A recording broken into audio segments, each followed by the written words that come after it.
மாட்சிமை தங்கிய மாமன்னரை இழிவுபடுத்தும் வகையில் சமூக ஊடகத்தில் பதிவிட்ட இல்லத்தரசி அண்மையில் நீதிமன்றத்தில் குற்றம் சாட்டப்பட்டார்.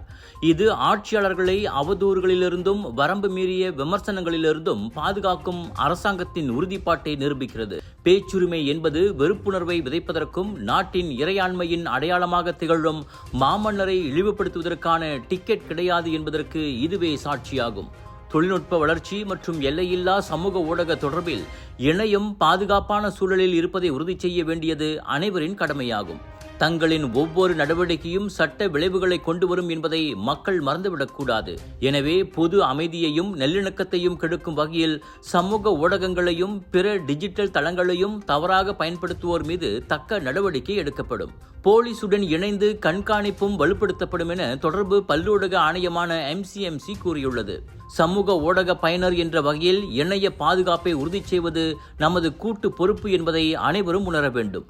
மலேசியர்களுக்கே உரித்தான பண்புடனும் சட்டத்திட்டங்களை மதித்தும் நாம் நடந்து கொள்ள வேண்டும் என MCMC நினைவுறுத்தியது.